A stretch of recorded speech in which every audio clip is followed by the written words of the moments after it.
Without further ado, I want to give the floor for the first session to Mr. Nick Cameroon, who is the Senior Policy Manager on SME finance, and he will run the session. Thank you so much, Luis, for the introductions. So this is basically the webinar for the two working group, the SME Finance Working Group and also the FIDEWIC Working Group. So without further ado, allow me to welcome our chair from the SME Finance Working Group, Ms. Shireen Farouk Dahab, from the Central Bank of Egypt, to give the opening remarks. Over to you, Shireen. Thank you so much, dear Louise, and thank you so much, dear Nick. Good afternoon, good morning, and good evening to everyone joining us from across AFI network. I'm Shireen Farouk Dahab, Senior Officer at the Central Bank of Egypt, and I'm honored to be the chair of the SME Finance Working Group. It's truly a pleasure to welcome you today to this important joint webinar organized by the SME Finance Working Group and the Financial Inclusion Data and Impact Working Group. I would like to begin by thanking, of course, the Alliance for Financial Inclusion team for its continued leadership in advancing inclusive finance and for bringing all of us together today for such a critical and timely topic, which is the gender-responsive MSME data systems. As we all know, micro and small and medium enterprises are the backbone of our economies, driving employment, innovation, and economic resilience. Yet, despite their importance, many MSMEs, especially those led by women, continue to face significant barriers in accessing finance, markets, and supports network. And also, despite their significance, women-owned and women-led MSMEs face a significant credit gap. As a primary driver for this challenge is the lack of robust gender-responsive MSME data. Without reliable sex-disaggregated data, policymakers often remain gender-blind, operate in the dark, and financial interventions may fail to reach those who need them most. And we miss the opportunity to design evidence-based policies that truly respond to the needs of the women entrepreneurs and the underserved businesses in general. Reliable data is not just a technical issue. It's a foundation for inclusive policy design. When we understand who our MSMEs are, what are the challenges they face, and where the gaps are found, we can craft targeted solutions that empower all the segments of the society. Across our member institutions, we recognize that building gender-responsive MSME data system is complex. It requires alignment across multiple stakeholders, from central banks and statistical agencies to private sector data providers and development partners. However, it's also an area for huge opportunities. Methodologies like the FinScope demand-side survey are helping us capture more data. At the same time, AFI upcoming gender-responsive toolkit for the robust MSME data system will provide a practical guidance for policymakers to strengthen their national data system. That's why our webinar today will address these two critical issues, or these two complementary angles. First, in the first session, we will explore practical approaches to collecting robust demand-side data through the FinScope methodology used by FinMark Trust, featuring country case studies from financial regulators that have used this data to inform national SME finance policy. In the second session, we will introduce the new AFI Gender-Responsive Toolkit for robust MSME data system, which is a practical guide for policymakers and regulators to build and strengthen the foundational ecosystem for MSME data developed by the SME Finance Working Group and the Financial Inclusion Data and Impact Working Group, joint subgroup. The session will aim to equip members with actionable insight to transform data collection. We will have a 2-hour webinar. It will include sharing practical methodologies. It will introduce the gender-responsive toolkit and the methodology of the FinScope survey. The webinar will showcase the country experiences from the financial regulators on how they have translated MSME data into effective evidence-based policies. Last but not least, we will try in the webinar to foster the knowledge exchange among the SME Finance Working Group and the Financial Inclusion Data and Impact Working Group members and other members that are joining us today on the common challenges, innovative solutions, and best practices for developing and using gender disaggregated MSMEs data. I would like to end my welcoming notes with highlighting that gender responsive MSME data is not just numbers. It's more than numbers. It's the key to unlocking equal opportunity, smarter policy, and truly inclusive growth. Thank you so much and welcome on board with us. Thank you. Thank you so much. Indeed, as you rightly mentioned, Chair, the data that collected for MSME will be an informed crafted for the policy for MSME in future. So, but without further ado, I think I would like also to highlight we have two translations channel, which is Spanish and French. Maybe Susanna, you want to highlight which channel for which language? Susanna, for the ease of our member.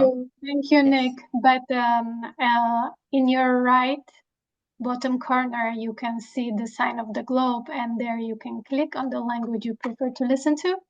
They're labeled with Spanish, French, or English channels. Thank you, Nick. Over to you. Thank you. Thank you so much, Susanna. So without further ado, allow me to welcome our first speaker for the session 1 from the FinMark Trust, Dr. Kingston Mutonziwa, the Executive Data Analytics from the FinMark Trust. Without further ado, Doctor, the floor is yours. Thank you so much. Good afternoon to everyone, and also good morning and good day to other colleagues that are in different parts of the world. I'm going to remove my video for now, just to keep the bandwidth.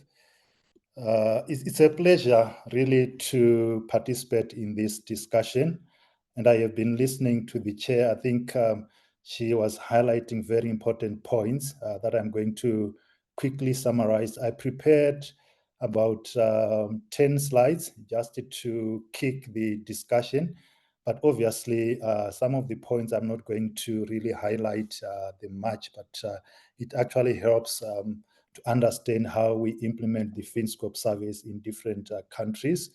For more information on our FinScope, how we implement, you can go to our website. There is a lot of information there. So just to quickly touch on the footprint where we have implemented the FinScope MSMEs, we have been implementing this for a number of years now. So we have implemented in about 10 countries, and we are still counting, and we have seen that now there is really a lot of demand for the FinScope survey. So, the countries that are shown there is what we have just implemented. And also onto the extreme left, we have implemented the FinScope also in the Caribbean, in Haiti. And then the next slide is really talking about the objectives of the FinScope surveys and how we actually implement it. So the most important thing is just to assess the size and scope of the micro, small, and medium enterprises. And this is really why we developed the methodology for the FinScope, and also to describe the levels and landscape of access to financial products and services. And more importantly, we look at both formal and informal. I think this is one of the key differentiators when we look at the FinScope methodology, because we understand from the economies, especially developing economies, the informal part plays a very important role. And we also want to track the levels of financial access and usage. Number 3 is to identify the most binding constraints to MSME development and growth, with a focus to access to financial markets. Number 4, to identify the drivers and barriers to financial access for MSMEs.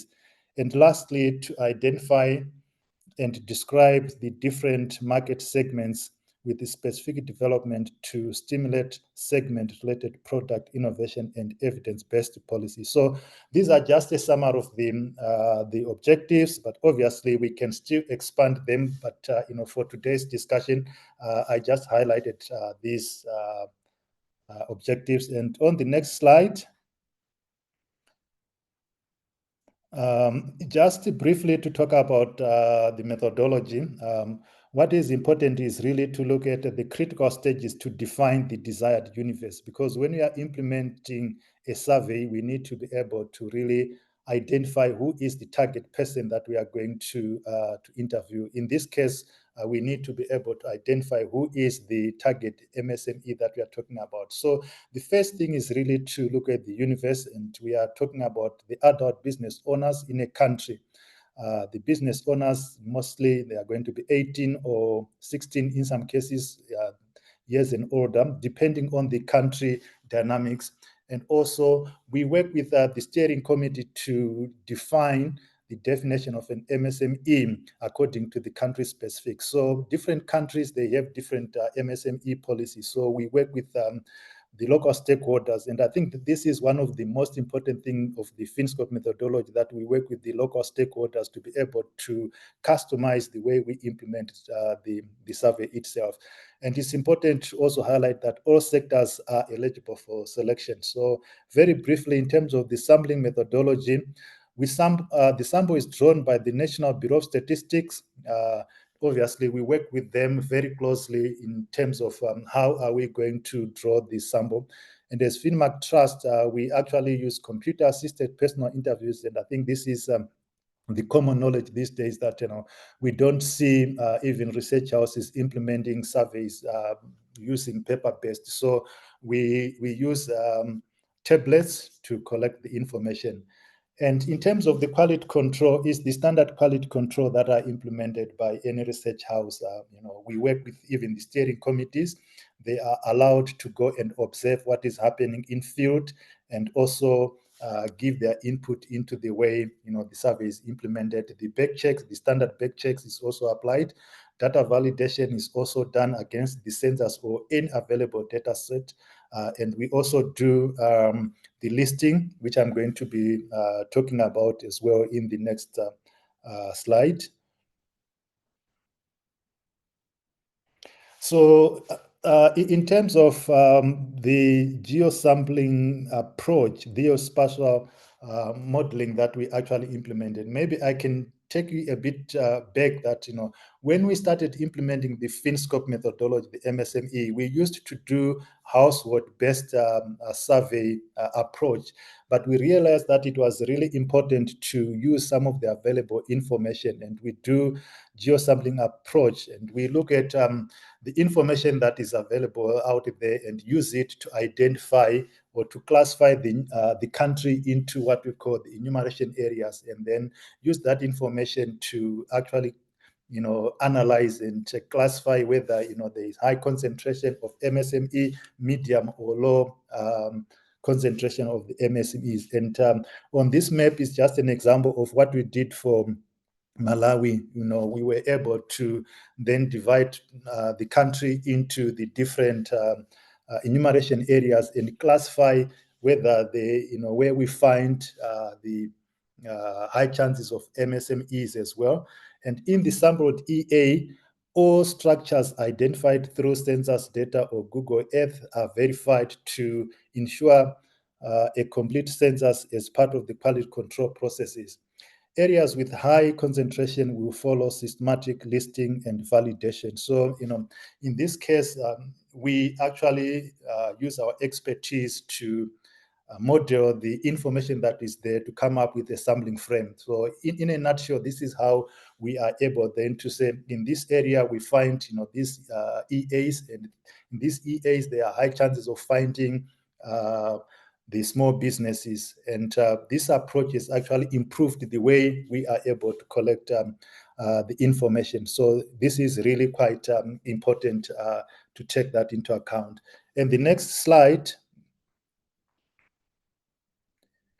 is really summarizing what I was showing on the previous, that in terms of when we apply the geosampling approach, we say we come up with the EA sampling frame, and EA is a enumeration area, which is the smallest area when you do a survey.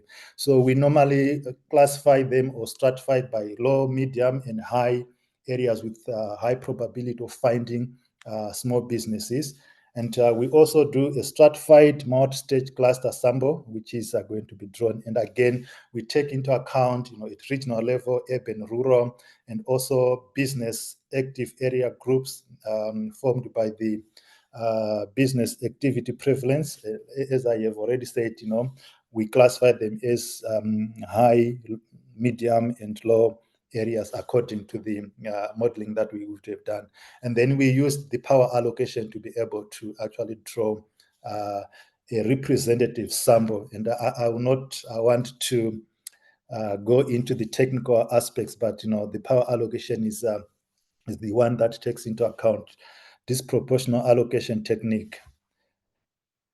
Okay, the next slide is really trying to talk about the questionnaire now, the instrument that we use to collect the information. First of all, it's important just to take into account that, I have talked about the geosampling, and what we do is we do, the initial step is to do what we call the listing exercise. And we develop a questionnaire that is going to list in all the enumeration areas that would have been selected. We are going to do a listing, that is where we are going to record the MSMEs that are there and collect some demographic information. And the questionnaire, the listing questionnaire, is really very short, 5 to 10 minutes, just collecting the key information that we want to collect. For example, the business owner, head of the household, if it's household based, and any other information that we are able to collect, and we take into account the sector or the size of the business. We also balance for the gender, and I think the chair was emphasizing aspects on the gender as well. So when we implement the FinScope, we are always quite cognizant about the importance of this. And we also take in, the GIS in terms of the location and household with business owners, business premises, number of business owners, area, sex, contact details, sector, turnover, and any other information that we collect when we do the listing exercise. And when we develop the main questionnaire, this is where we are going to also work with the different stakeholders, and the purpose of the main questionnaire is to capture all the essential information that is required to meet the objectives of the survey. And as I have already pointed, the target respondent is the business owner, and the information that we are going to capture is on the next slide, which is the questionnaire itself. But I think it's also important to highlight that all the other processes like the training, piloting, and all those important aspects, they are really taken care of when we implement the survey itself. So the questionnaire, as you can see there, it covers a lot of modules. The FinScope methodology, the beauty of it is that we do have what we call the standard modules. And then as we implement the survey with the different stakeholders, the technical or the steering committee members, we are able then to prioritize the modules that the country is interested in addition to what we call the best modules. So not to read all the information on each of the modules, we do have the module on demographics. We also have on information about the business. C, the compliance. D, employees in the business. We get the information that is there. E, training and business support. F, access to markets, income and expenditure, access to finance, farming and agriculture, digital financial literacy, impact on climate change on businesses. And this is just a list of modules that we can actually capture. But again, we can actually customize this as we work with the different stakeholders and say, in this country, we are not interested in, for example, this one, let's add another one. So we are able to customize it. And the next slide, I'm almost coming to the end. The next slide is really trying to understand the businesses themselves. So like I have said, when we now do the analysis, we will be able to then analyze according to the demographics, for example, the education, age, gender, location, and all these other important information that we would have collected. We look at the employee information. We are able to profile the employees. We are able to look at ownership and licensing, especially aspect around formalization, compliance. These are really very important. We often encounter a lot of discussion on formalization, and is it always good to formalize micro or small businesses? But the information, we are able then to look at what are some of the drivers and barriers in terms of that. We look at the size and maturity of the sector, and also gender-oriented analytical framework. We actually work very closely with the stakeholders to make sure that the information is able to look at gender specific lenses. So to understand gender dynamics in women-led and owned enterprises is very important. Since last year, we have actually developed also what we call women's economic empowerment indicators, WE indicators, and we have already piloted that in FinScope, Botswana, MSME, Eswatini as well, and Lesotho. So it's really making sure that we put the gender aspect into the form. And the last slide is, the different segmentation that, one can actually look at. And this is not the whole list, is just to demonstrate that we can segment the data once we have collected it. For example, one can look at aspects around entrepreneurship. One can look at the number or the type of businesses. One can also look at the skills, resources that the owners actually have. We look at what we call high growth MSMEs and to really try to understand, for example, some of the strategic business aspects that are being implemented. And we also have what we call the business development measure that we have developed. So, this is really just a summary of what we implement in the FinScope. And again, just to conclude that our methodology is always led by us working together with the local stakeholders. Thank you so much. Thank you so much, Dr. Kingston, for your very elaborative, descriptive on the FinScope SME survey. So I think the FinScope MSME that you mentioned earlier is very much aligned to what we are also working on in terms of like the toolkit in collecting data for MSME and women MSME. So the first objective of today's session is basically to explain about the FinScope SME survey, which done by Dr. Kingston just now. So now we want to get into the practical part where we will discuss on the FinScope survey MSME from the case study of the two countries that we have in our network, from the Central Bank of Lesotho, Mr. Bofakeng, and also from Central Bank of Eswatini, Mr. Gina Zumulo. And along with that, we also have another representative from FinMark Trust, Mr. Albert Maposa. So can I have maybe the first one, Mr. Bofakeng, if you are ready to give a bit of a bit of like background and how the FinScope for MSME in Lesotho be conducted. What are the challenges? These are the things that our member also would like to know when if they are interested to enroll for this. Bofakeng, over to you. Do we have Thank you very much. Yes, please. If you can hear me. Yes, great. loud and clear. Yes.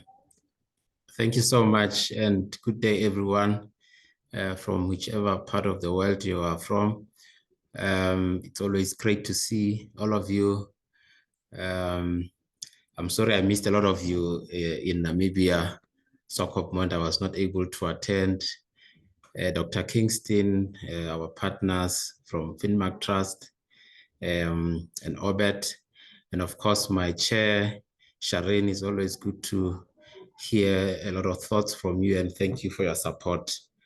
Thank Thank you so much. Thank you, dear. And thank you for the opportunity. So in terms of our approach for the FinScopes, both households, but in particular MSMEs in this case, FinMark is more like our partners now. We have been driving this journey together for more than 10 years now. So we deploy what we normally call a tripartite arrangement, where we work with the Ministry of Finance, the Bureau of Statistics, and the Central Bank, obviously. However, there are other internal stakeholders who are very key. The Basotho Enterprise Development Corporation, BEDCO, the LNDC, and many other internal stakeholders, because a FinScope households or even MSME is a national survey that requires for you to be able to engage everyone who's involved, including even the chiefs in the villages. So that's how involved we get when we run the survey. In terms of the need to align, so we did the first MSMEs in 2016 and then the second one in 2023. One of the challenges that we had was that our strategies were not aligned directly with the surveys. So by the time you run another financial inclusion strategy, the data that would have formed the basis for your policy discussions into the strategy would have been outdated. So it is very important that we always align the period in which we run the survey to talk to the period in which you are going to do the strategy. So in this case, we have the strategy for 2024, which was purely based on the survey that we did in 2023. So it's very important that we align. In terms of the policy gaps, maybe just to highlight, in this round of the survey, we noted out of the results we got that as far as access is concerned, Lesotho was doing very well. I think we noted about 82% of SMEs who are included. However, majority of them would have been not included from a banking strand, but rather from a non-banks, in particular mobile money. Mobile money has been the driver of financial inclusion in recent years. And so we now decided that we are going to move into the next step when we were developing our financial inclusion strategy, to say, now that we are doing fairly well in terms of access, we noted that there is still a lot of work in terms of usage, in particular. The credit strand, where people are able to have bank accounts or mobile money account, but they are not able to get credit. And as it has been noted by the chair, that MSMEs are the backbone of each economy, and therefore we need to push access to credit towards MSMEs. So we developed our financial inclusion strategy from that end, and it was good that we were able to align the two to move from one from the survey and translate that into concrete policy actions. So another thing that is very important is to make sure that you run as many surveys as possible in a very short space of time. We noted that from particularly our first household survey, which we did in 2011, and we'll only be able to do the next one 10 years later.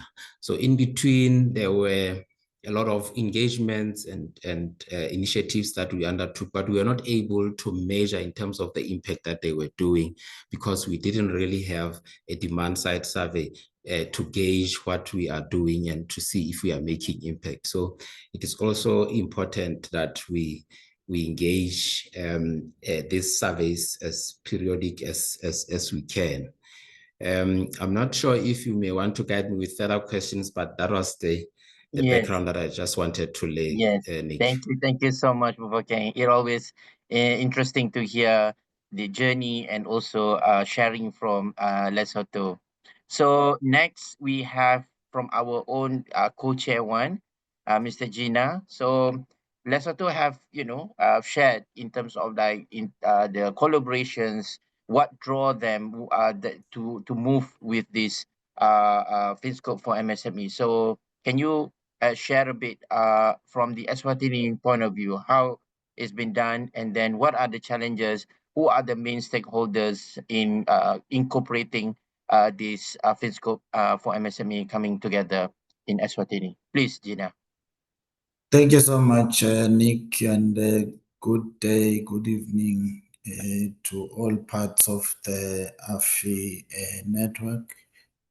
As introduced, I will just go straight to a question, but in the interest of the bandwidth, I will switch off my video.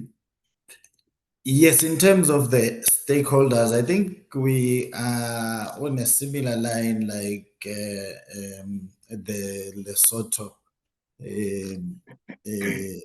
in terms of having the Ministry of Finance. And of course,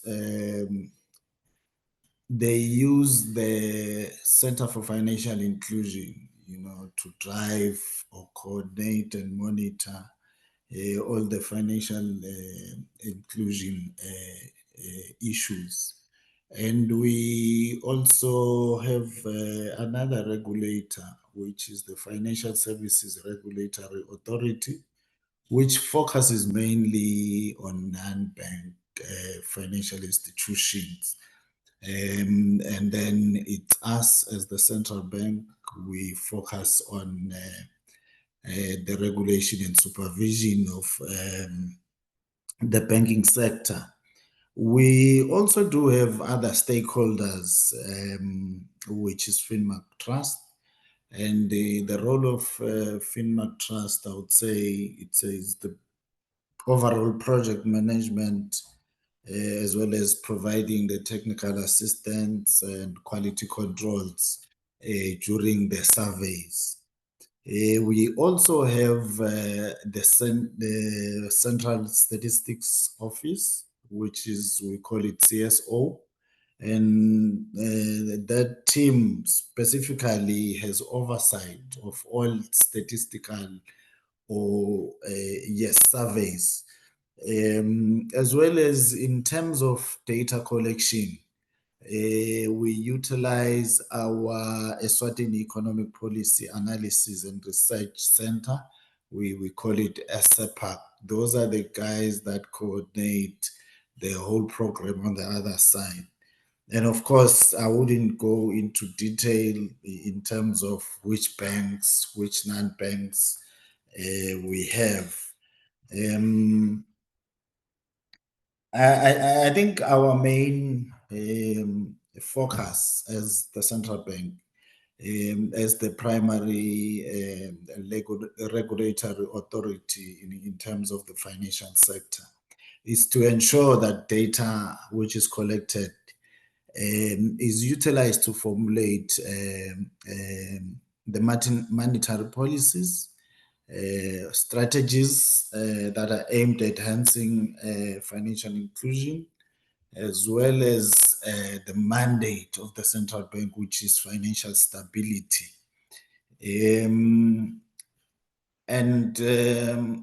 This data, probably it's very, very critical in terms of trying to formulate various policies and strategies to try to assist the sectors that we are talking about, MSMEs, as well as those vulnerable groups, which would include women MSMEs, as well as the youth. I think we also have other development partners which assist us in various initiatives. I would, of course, start with AFI, who always provide technical assistance, grant funding for projects that we undertake, including the surveys that we do, as well as the UNDP, who are also providing financial assistance, especially with the greening of the Central Bank project that we are currently undertaking, which will also link directly to the National Financial Inclusion Surveys. We also have the SADC aspect, where we often report financial inclusion data so that they can provide the necessary guidance and support wherever we need that support. I think in terms of the first question, Nick, I would stop there. Yes. Thank you so much, Gina. You give more than what I could this want to understand, but very much I mean that appreciative on your descriptives just now.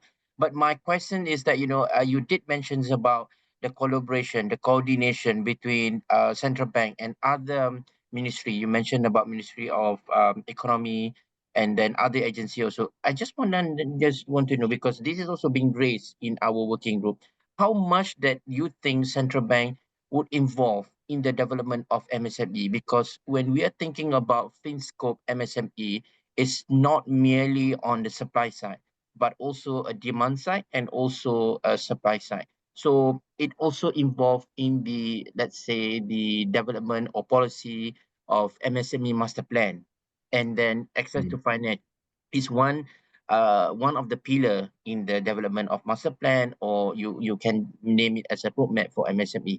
So just to highlight, do you think that it is very important for a central bank to get involved in the development of MSME itself, rather just like guarding on the stability, guarding on the access to finance itself? Because Bufakeng also did mention that Lesotho already excel well in the access, but now more on the usage. So how do you see these things also? Maybe these questions for Gina and also Bufakeng in terms of the role of a central bank, and then how much they can play their role in terms of the development of MSME, because we are talking about FinScope and also involved with the demand side. Please. Thank you so much, Nick. Maybe let me take it before Bafokeng. We did the FinScope, we call it a blended FinScope MSME survey. That gave us the results as well as the recommendation in terms of how can we assist MSMEs. And of course, that data is critical in terms of trying to close the gaps that are there, especially the inadequate provision of tailored financial products. I will touch on the issue of challenges that are faced by women MSMEs. In our case, what we have noted, the recent survey that was done in 2023 showed that usage has gone down in terms specifically to the banking. Probably is the issue of the regulations or the rules and procedures within those particular banks. So the access declined from, I would say, it declined from 69 to 52%, which is a very, very high a decline rate, which is almost 18%. So in order to try to intervene, we have the credit guarantee schemes that are currently managed by the central bank on behalf of government, to try to entice the banking institutions to assist the SMEs. As you know, that this is a risky sector. We also did specifically sex disaggregated data, which is an ongoing program that will, of course, assist us to know how many women are assisted. And then lastly, maybe we have a couple of ongoing studies. One of them is the MSME case study that was funded by AFI, which is drawing to a close. I think the publication will be coming out somewhere around November, December. That one will actually give us the whole landscape of the women MSMEs. And it will link and assist us to link to the FinScope survey to assist us to formulate various products that can actually assist those women that are involved in business. Great. Thank you, Gina. We look forward for the publication. Maybe Bufokeng, you have your idea on how much that central bank should briefly, be. Yes. You know, the Kingdom of Eswatini and the Kingdom of Lesotho are almost identical in so many respects. And so much of what my brother Gina talked to is almost exactly the same as how it is being done here. But from a fundamental point of view, our position as the Central Bank of Lesotho, and this is really from the previous leadership of the bank, even the current one, is that the role of the central bank in terms of promoting financial inclusion is very important. And this is based on the notion that the two mandates, both financial inclusion and financial stability, are complementary.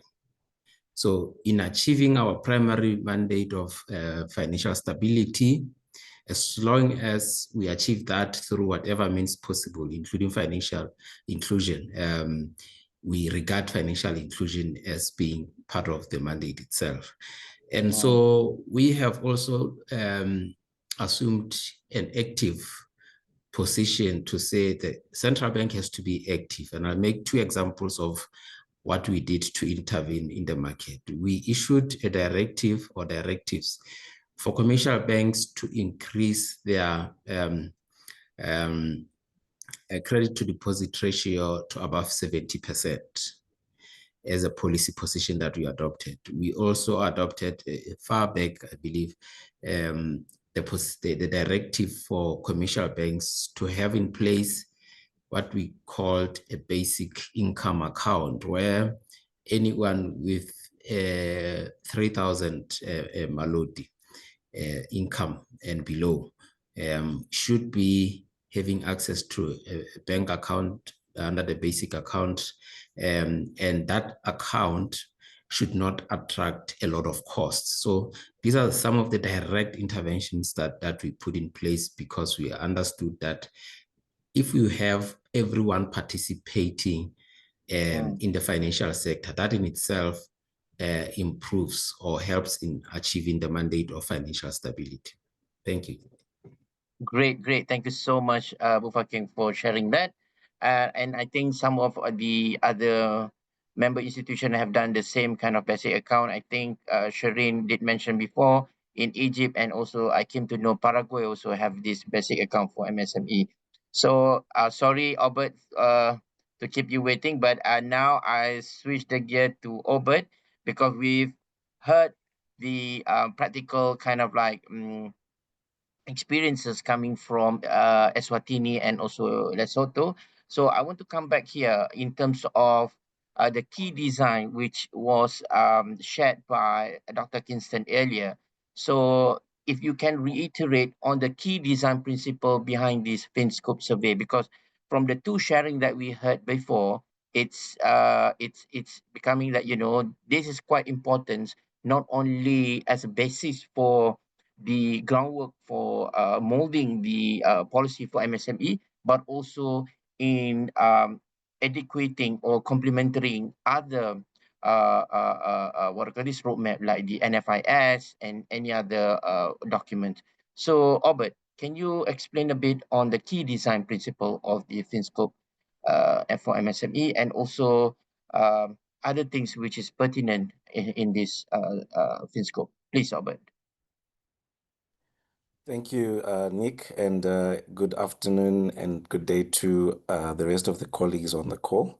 Thank you for the sharings from my brothers from Eswatini and Lesotho. Indeed, in answering your question and reiterating more of what Dr. Kingston had already mentioned, I think the key design elements really lie in the stakeholder relationships at a country level.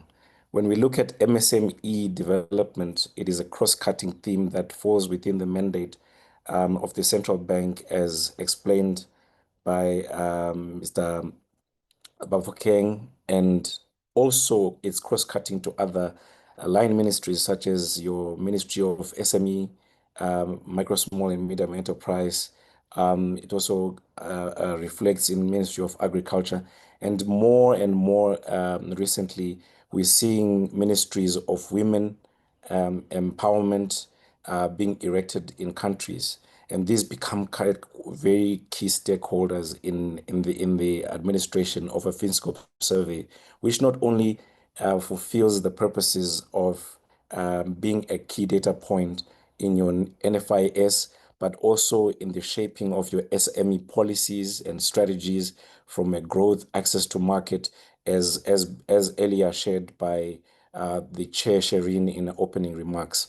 So it is quite key that we identify and map all the stakeholders that are key in developing MSMEs, with access to finance being a key pillar, of course, but there are other pertinent issues such as entrepreneurship, development of skills, access to markets, as well as access to information and basic infrastructure such as electricity and so forth. So it becomes quite key in terms of designing FinScope that once these stakeholders have been identified, and a key one that Mr. Bafokeng mentioned as well in Lesotho is to involve the National Statistics Office. Key to the design of FinScope is the availability of the data that we need to run the geospatial sampling.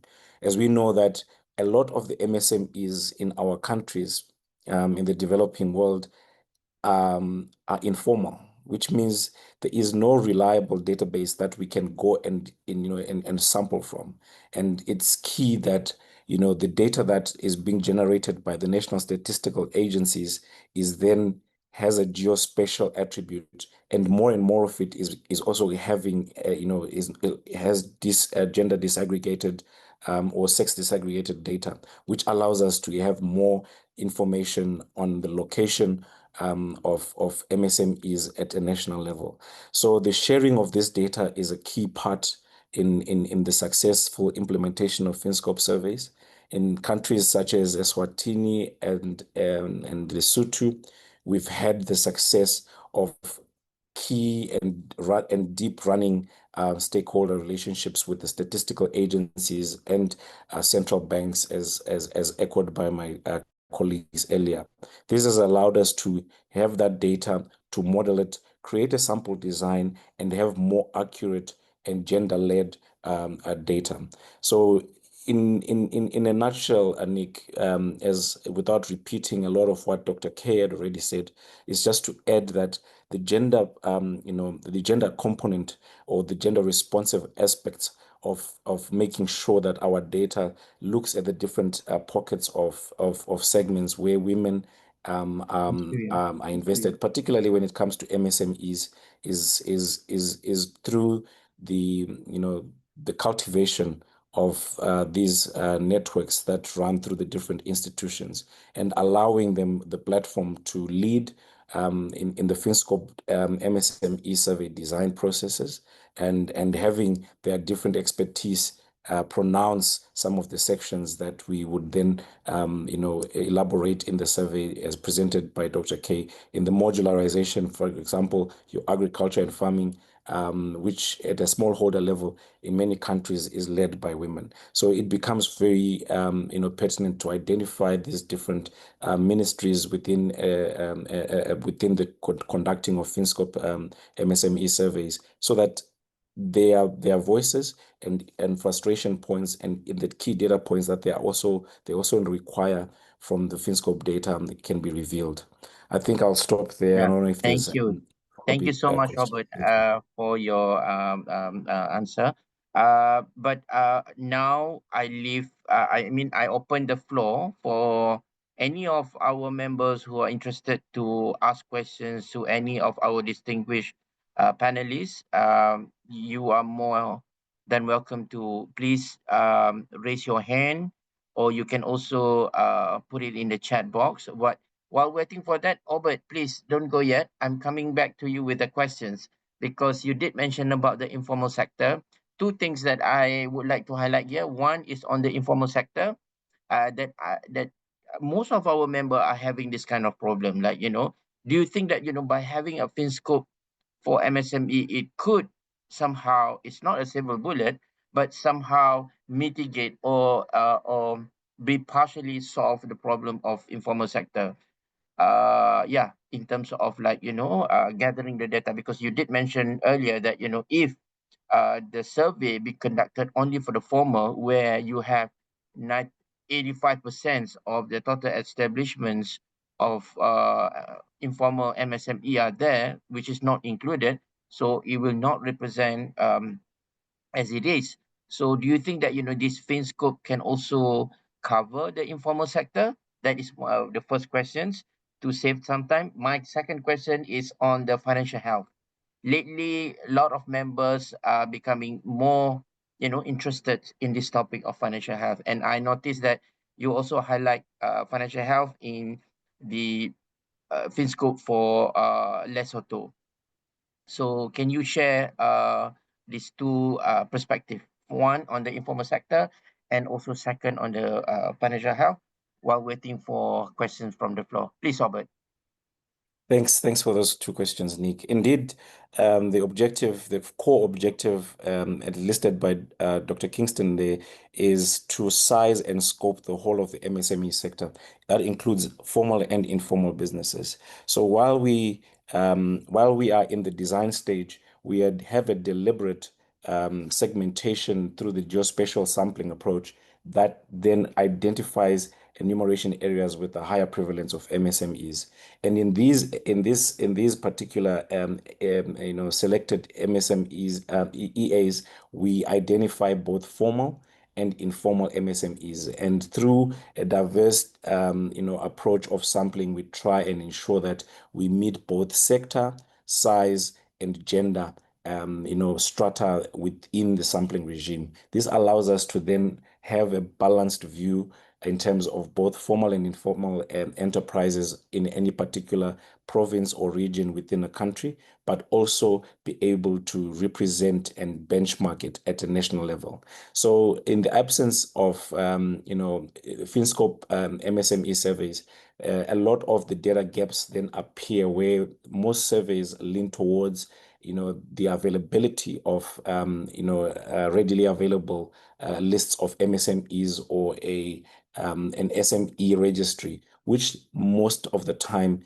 leans towards formal registered enterprises. So we neglect a significant proportion of MSMEs in countries. So as you mentioned, it is not a silver bullet, but from a global perspective, it is the most comprehensive tool in the market right now that allows for you to have a balanced view between formal enterprises and informal, and actually understand some of the pain points in around how informal enterprises are running, and as well as the barriers that they may face that may keep them informal and not graduate to the formal, structured value chains.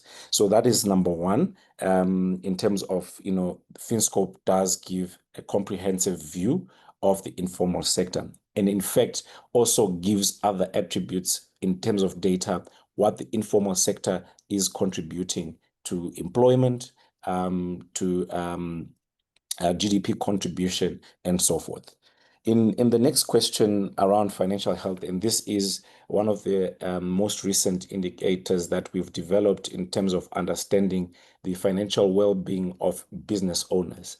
So while financial health has been largely consumer-centered from a data and reporting perspective, as we reach more and more countries coming up from access and understanding usage, and now we are on the quality dimension of understanding financial inclusion, the same applies for business owners. So we have developed a comprehensive analytical framework around the financial health of business owners in a particular context of them being able to fund their businesses from a cash flow basis, then being adequately and sufficiently insured for their practice in terms of be it their stock or livestock or in their trade, depending on the level of business and the risks that they are facing.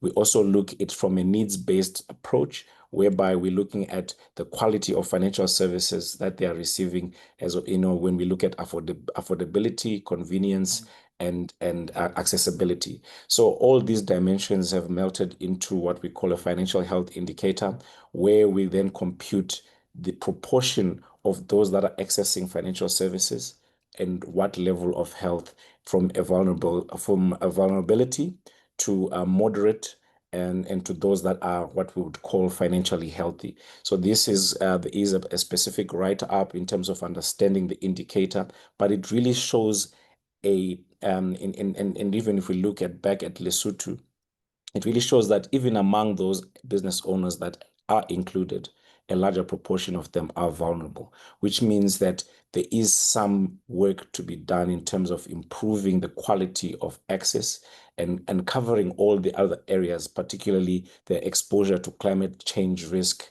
and having them have sufficient insurance and resilience mechanisms that can kick in the event that there's a drought, there is flooding, or there are these climate change risks, or even other risks that can be identified depending on the trade of the MSME owner. So I hope I answered you on those two questions, Nick. Thank you so much, Robert. That I think that this kind of like the whole summary that you mentioned about the informal sector and financial health give a different perspective, not only focusing on access, but as you mentioned on the usage part of the MSME itself. So do we have questions from the participants? We have 65 here. So no, nothing so far. Okay. So I think I'm going to go for the last round of my questions, and these questions goes to two of AFI member first, and then also to Obert. So to Bafakeng and also Gina. Last questions. What are the lessons that other AFI member can draw from this FinScope? And then if they want to start with this journey, what is your advice? And then what are the things that they need to do first, or any kind of advice that you think that should they start off with? Maybe Bufakeng, you can start first. Thank you so much, my brother. I already highlighted one or two that whenever you want to do a FinScope survey. I know it can be used for many other purposes, and Obed may talk to that.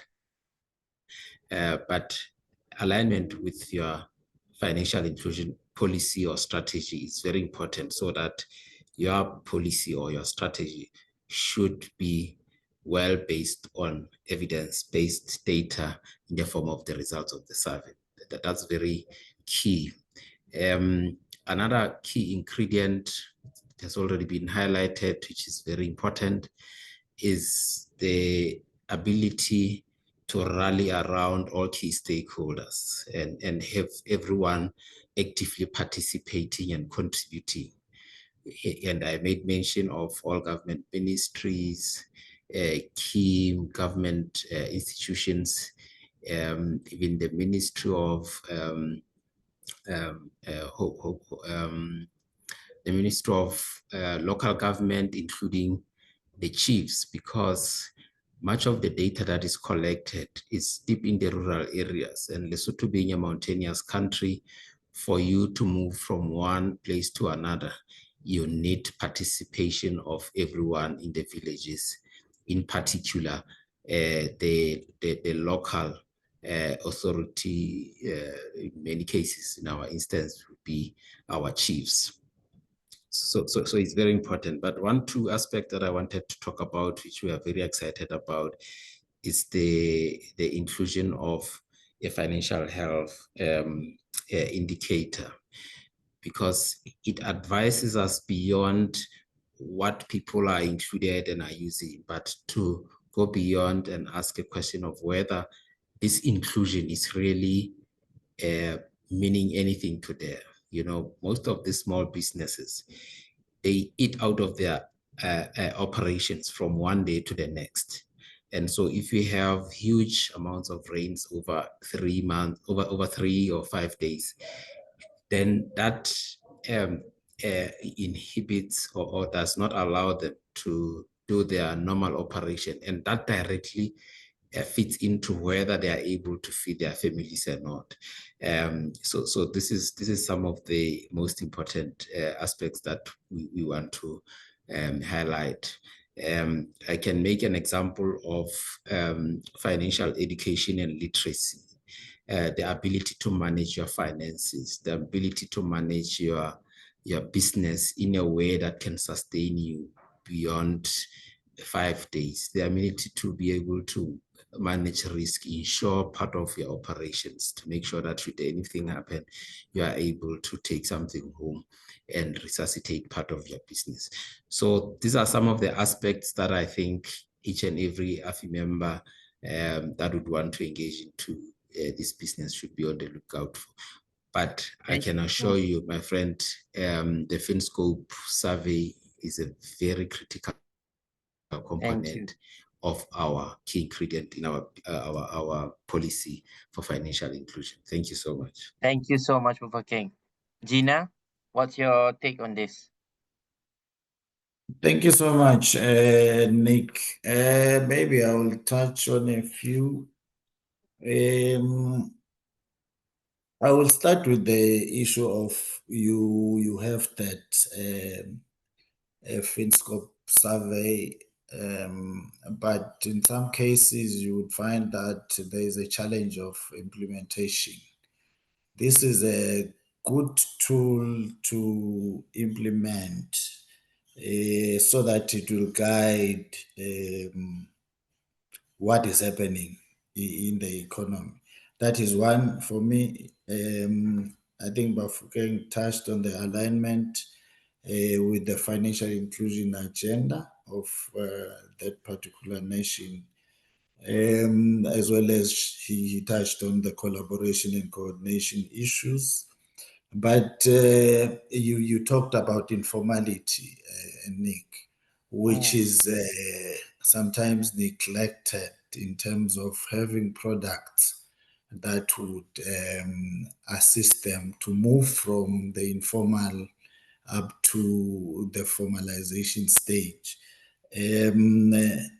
Obed touched on that one, that we do have matrices for that, and these are matrices that are very useful, so that we garner some effort to try to encourage the informal sector the informal sector or informal businesses to formalize, so that they can benefit, especially to the finance that is being provided by banks, because definitely they are not interested in informal businesses.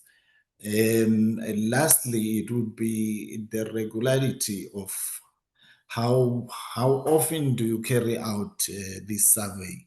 This is very, very important in terms of the economical or socio-economical changes that are ongoing out.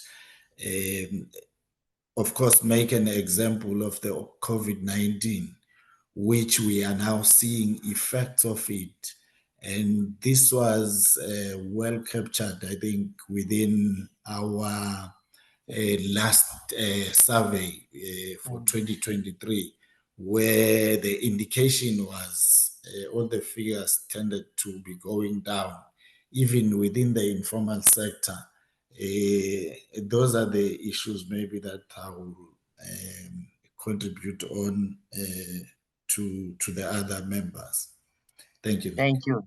Thank you so much, Gina. This is very insightful, especially you did mention about the regularity or how often this FinScope should be conducted. Like, it's almost like a census.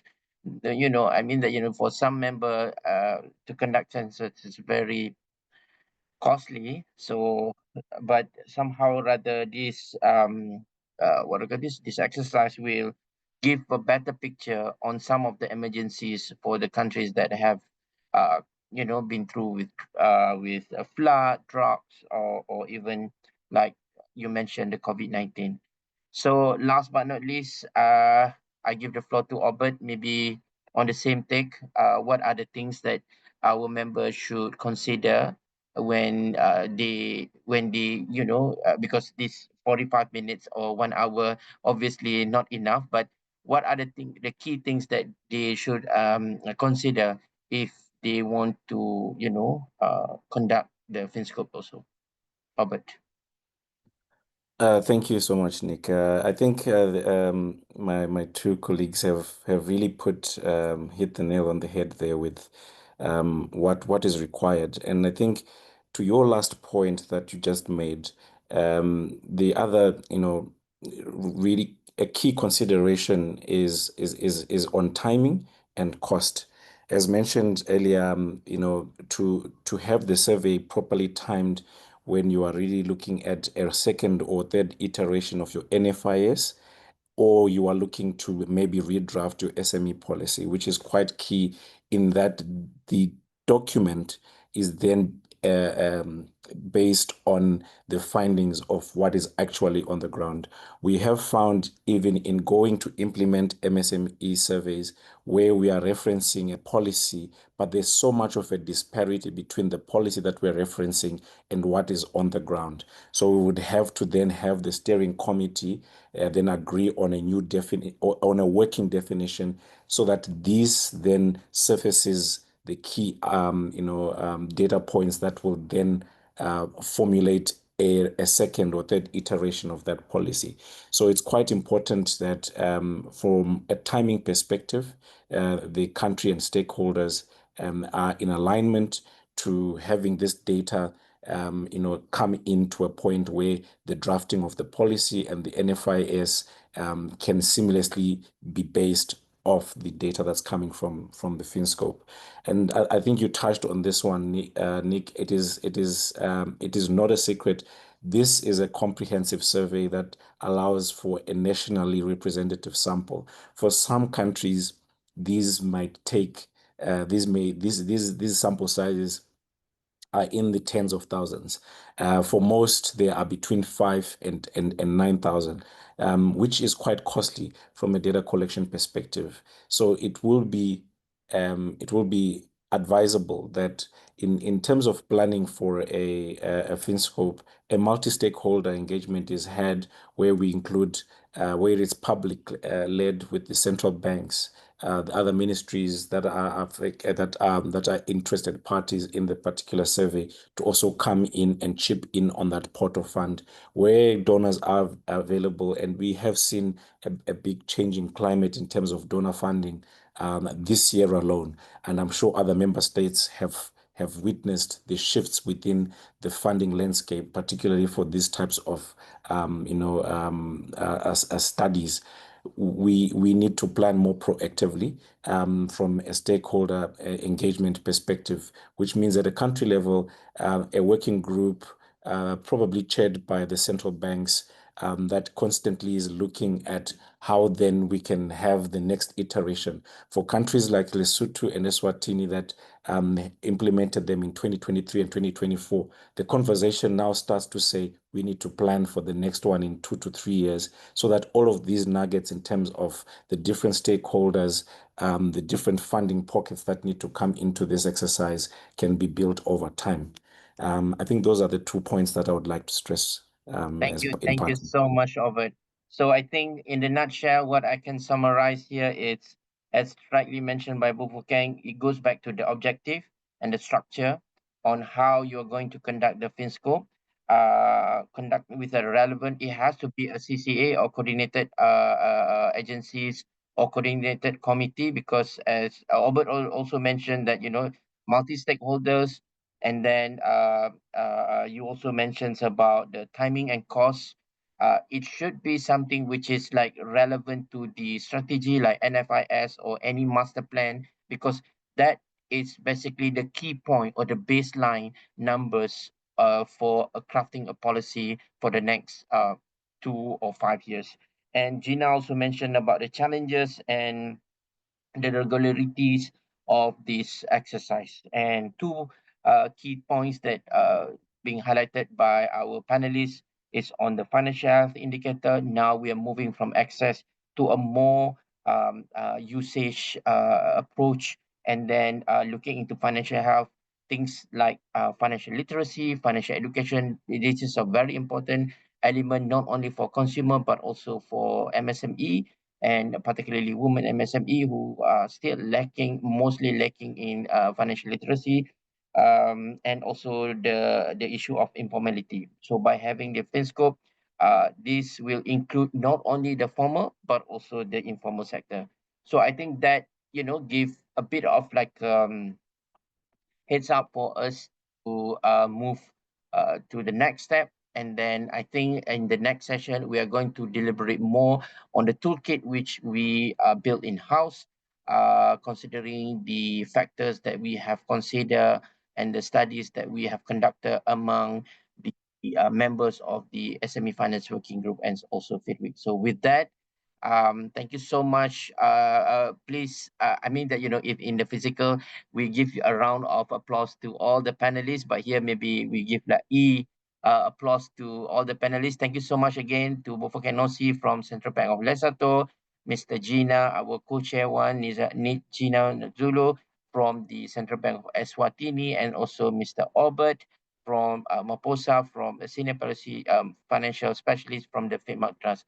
So with that, I adjourn this. Maybe in the next webinar or meeting, we're going to deliberate more on this topic. So I think we are going to adjourn for 5 minutes for a rest, and then we are going to comfort break, and then we are going to continue in 4 minutes or 5 minutes. Thank you.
Hello, do you hear me? Yes. Nick? Okay. Yeah, I Okay, think excellent. we can proceed with the next session. So I give the floor to my colleagues, Luis, to Thank take the you. floor for session 2. Over to you, Luis. Thank you, Nick. Thank you, thank you. So yeah, once again, we want to thank our colleagues from the Central Bank of Lesotho and the Central Bank of Eswatini and from FinMark Trust for this previous insightful presentation. I think we all learned, at least I learned a lot more detail from the SME FinScope surveys. Thank you so much. Now the second session, this session it's on gender responsive toolkit for robust MSME data systems. This session introduces the AFI gender responsive toolkit for MSME data that was built jointly by the SME Finance Working Group and the Financial Inclusion and Impact Working Group. The discussion will focus on how the toolkit's framework how is the toolkit's framework covering institutional, legal, infrastructure, and data use dimensions can be applied to build inclusive, actionable data systems, right? So for this session, we have the fortune to have the team setter, Dr. Amal Idrissi, who is the executive director of the Morocco SME Observatory. She is the leading expert in data analytics, SME development, and gender-inclusive policy making. She currently serves as executive director of, as I mentioned, the SME Observatory in Morocco, hosted with the Moroccan Central Bank, where she develops innovative models for data collection and indicator production using advanced technologies such as data science, big data, and machine learning. And I'm sorry, can somebody unmute their mic? I think we're listening to you. Her work provides governments with deep visibility into the SME ecosystems, enabling smarter and more inclusive economic policies. Dr. Idrissi has been instrumental in building up this new toolkit that has been developed with the initiative from the both, as mentioned, the both working groups. And she will get us through the main framework of the toolkit, the main components, as well as the approach that it is intended to have this toolkit. After this session, after Dr. Amal Idrissi's session, we will have a discussion with her and with other key speakers. We will have Abel Motsome also from FinMark Trust, and we will have Claudia Castillo from the Superintendence of Banks of the Dominican Republic. So without further ado, I want to give the floor to Dr. Idrissi. Thank you so much, Doctor, for joining today. The floor is yours. Thank you, Luis. Good afternoon, good morning, good evening, dear colleagues. Thank you for the invitation. Over the past months, I had the responsibility to lead and supervise the work of our subgroup in charge of developing this toolkit. What we are sharing today is phase 1 of multi-phase projects co-developed with AFI and a consultant firm and enriched by the experience, challenges, and solution of more than 50 AFI members institutions. This is the beginning of a journey that aims to help our countries become truly data-driven, capable of designing better targeted and more inclusive public policy, especially to reduce gender gap in entrepreneurship. Next slide, please.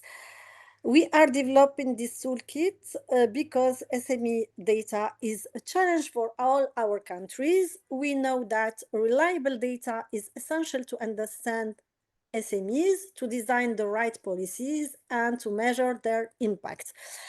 But in many countries, the structures for collecting and managing SME data are still fragile or incomplete. This toolkit is created to respond to that need. This challenge is even greater when it comes to inclusion, and especially the economic inclusion of women. Too often, women are invisible in the data. Administrative databases rarely indicate the gender of businesses owners, and surveys often fail to capture the full range of challenges women face in businesses and in the workplace. As a result, gender gaps remain under-measured and under-addressed, and if women are invisible in the data, they remain invisible in the policy response. This is why AFI members, through the SME Finance and the Data Working Group, launched this subgroup project. The goal is to create a practical toolkit that helps countries build stronger MSME data systems that are reliable, comprehensive, and gender responsive. Next slide, please. The toolkit has three main objectives. First, to provide a structured framework and clear references to improve structures dedicated to SME data, whether they already exist or are still being developed. Second, to share proven methodologies and tools so each country can adapt them to its own context. And third, to create a platform of cooperation and mutual support where we can learn from each other and progress together. This toolkit should be seen as an evolving instrument supporting practical and adapted solutions. But before we can work on SME data, we need clear definitions of SMEs and women-led SMEs. MSME definitions vary widely across countries. Some are based on turnover, others on employment, and many use mixed criteria. This makes comparison difficult. Now, when it comes to women entrepreneurs, the challenge is even bigger. Many organizations define women-owned businesses as one where women hold at least 51% of the capital. But in practice, this definition doesn't work in most countries, since data on capital ownership by gender is scarce. So we need to adapt. In Morocco, for example, we went beyond this challenge by designing a definition that fits our realities. This practical approach allowed us to move forward. It shows that definitions must be inclusive and realistic. And this is not unique to Morocco. Many AFI members face the same blind spot. So the first step is to rethink our definitions and adapt them to local contexts. Next slide, please. To develop this toolkit, we followed a participatory and step-by-step methodology. First, a review of existing experiences and international best practices, then a consultation with the members to integrate your needs and expectations. And finally, the preparation of a first version, which we started testing in the last GPF in Namibia together, before improving it in the next phases. The toolkit is built around four key pillars. The first one is institutions. Clear roles and strong coordination. Collecting SME data requires cooperation between ministries, central banks, tax authorities, businesses, registries, and sometimes the private sector. Second, policies and rules to encourage data sharing while ensuring privacy and ethical use. Avoid fragmentation through unified data hubs, unique business IDs, and interoperability. Another one is use and impact. Data only has value when used. Dashboards, analysis, and feedback loops turn numbers into actionable insights for decision makers. These building blocks are not theoretical. They come from real experiences in AFI countries like Bangladesh, Rwanda, India, Mexico, and Morocco. proving that progress is possible even with limited resources, if there is a strong commitment and collaboration. In the next slide, the toolkit is organized into several complementary parts. First, a presentation of the basic principle and the conceptual frameworks, then practical sheets that describe the steps and tools to be implemented. We also included concrete examples and case study to show how these tools can be adapted to different national contexts. And finally, the toolkit offers a progressive roadmap so that each country can move forward at its own pace. To help AFI members assess their progress, we developed the Data Development Indicator, DDI. This tool helps countries see how advanced they are in collecting, managing, and using data. The DDI is a maturity model. It allows institutions to assess themselves across 4 dimensions: data collection, gender responsiveness, data usage and integration, governance, and infrastructure. Each dimension is scored from 0 to 3, placing the institution at a foundational, emerging, or established stage. The goal is not to rank countries, it's about helping each country move forward by showing where you are today and what your next step should be. In the beginning of this year, we tested the DDI for the first time. Most institutions were still at the foundational stage, and the weakest area was gender responsiveness. But we already see promising practices, like in Morocco. Morocco has pioneered a methodology to identify women-led businesses through administrative data by using machine learning. Rwanda has built a roadmap for gender data integration. India has rolled out a UDM registration system, which includes gender. These examples show us that with innovation and determination, progress is possible.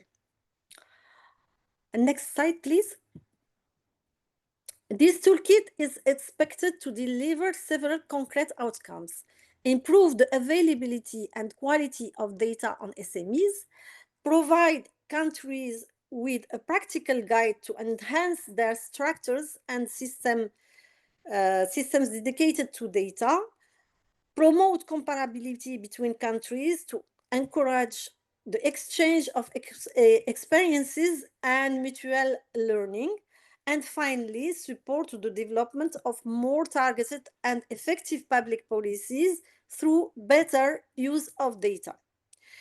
We propose a 2-tier structure. Core indicator, these cover the basics: business identification, ownership, leadership, sector, region, and access to finance.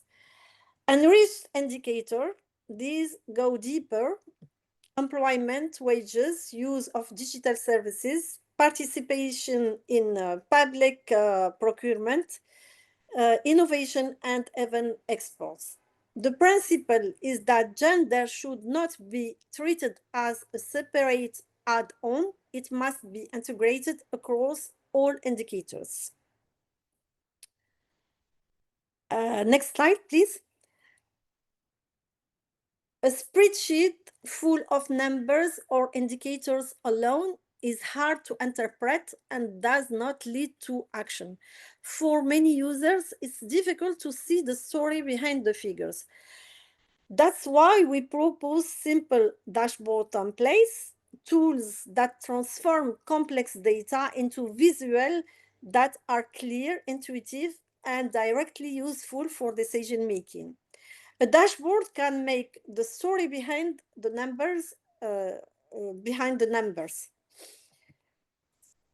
Next slide, please. The version we started sharing in last September is a first step.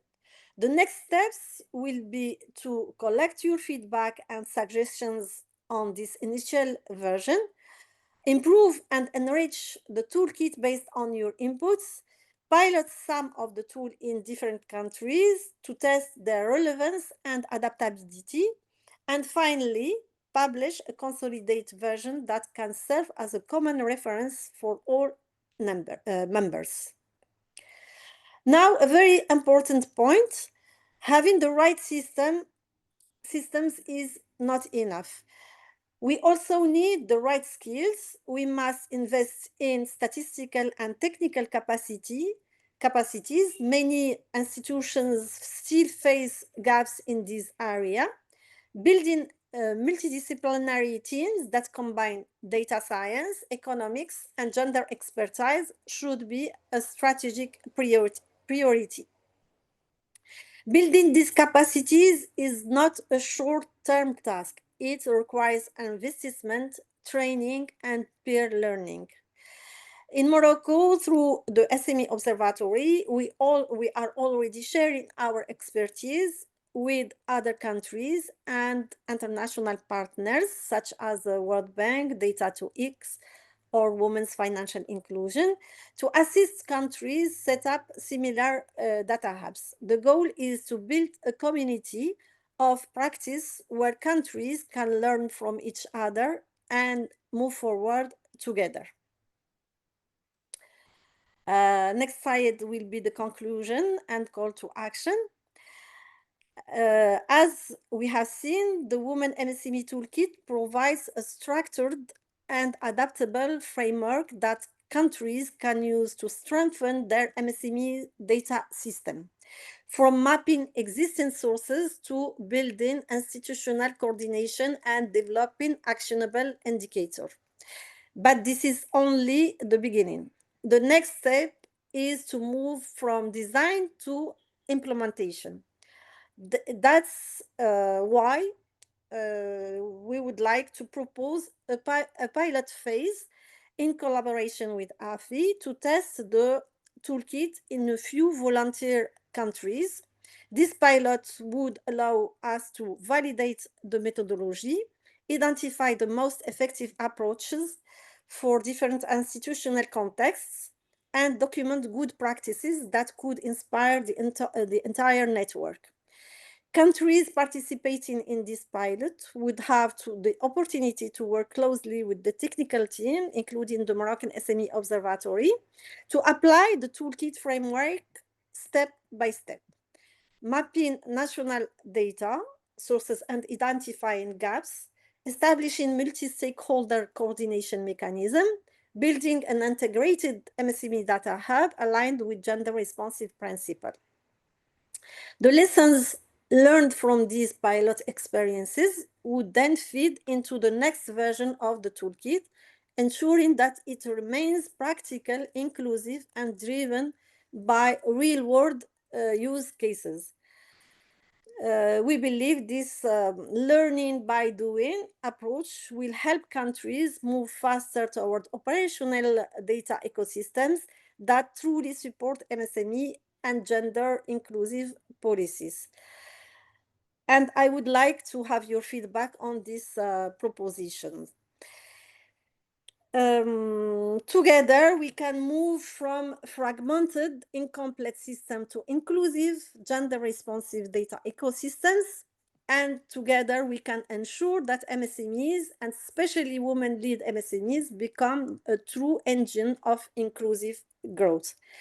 Let's use data not just to describe the world as it is, but to shape it into what it should be: more inclusive, more equitable, and more resilient. Thank you for your attention.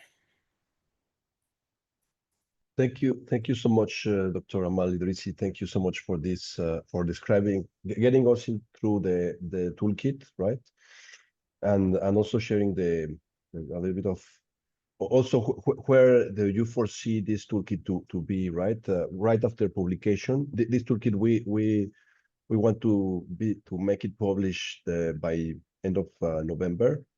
That will not be the end. That will be the beginning, right? As you mentioned, we need this toolkit to be tested, be piloted, to be used, right? At the end, the main objective is to enable more and richer SME data, right, in all of AFI jurisdictions. I think that's the main purpose of this toolkit. Thank you so much. I will very briefly present. Thank you. I will briefly present we will have a small, it's not a panel, but a fireside discussion with Dr. Idrisi, but also with Claudia Castillo from, as I mentioned, from the Superintendence of Banks from the Dominican Republic. Let me just introduce her. She is a specialist in innovation and financial inclusion at the Superintendency. She also represents the working groups on financial inclusion data and impact, and also on the financial inclusion strategy, peer learning group, that I think they just changed its name. I don't know the correct name now, but well, she's in both working groups. Part of her responsibility at the Superintendency of Banks include interpreting and analyzing sector data and market research to prepare reports for institutional publications and to support public policy improvements. So she's very knowledgeable on these issues, and she also creates and updates financial inclusion dashboards and other indicators to track market behavior and trends about innovation and financial inclusion. So welcome, Claudia. Thank you so much. And let me introduce Abel Motsomi. Abel is a senior data and analytics specialist in FinMark Trust. He is a chartered statistician and a chartered digital finance practitioner, certified by the Data Frontiers Institute, within nearly 15 years at FinMark's Trust of experience. His work spans Southeast Asia, Sub-Saharan Africa, and Haiti, where he collaborates with policymakers, financial service providers, and regulators to translate complex data into actionable solutions. So it's really a pleasure to have you also, Abel, in this panel. So I will start by doing some questions, by making some questions to all of you, especially starting with Dr. Amal Idrisi, who has kindly shared us the toolkit. I will first of all like to ask her from the Morocco SME Observatory experience, because how your experience has allowed, because I think your experience has allowed us to really put together this toolkit, and what can you share with us about the experience on SME Observatory on starting to craft this data? It seems sometimes, especially administrative data seems very simple, right? It's just, I just ask for this, administer this data to report, add this report, this regulatory report, and that's it. But in fact, I think there's a lot of complexity around this, right? So, this doctor. Thank you for this question. In Morocco, the success of our MSME data system relies precisely on multitask stakeholder collaboration, which is possible when there is a clear institutional foundation and a shared objective. Before the observatory was created, many institutions had their own databases on SMEs. The tax administration, the social security agency, the business registry, the credit bureau, but there was no integrated system to bring all this data together or to transform it into actionable evidence for policymaking. We couldn't track how SMEs evolved over time or compare them across regions or sectors. To fill this gap, Bank Al-Maghrib, which is the Central Bank of Morocco, took the lead in 2014 and launched the creation of the SME Observatory.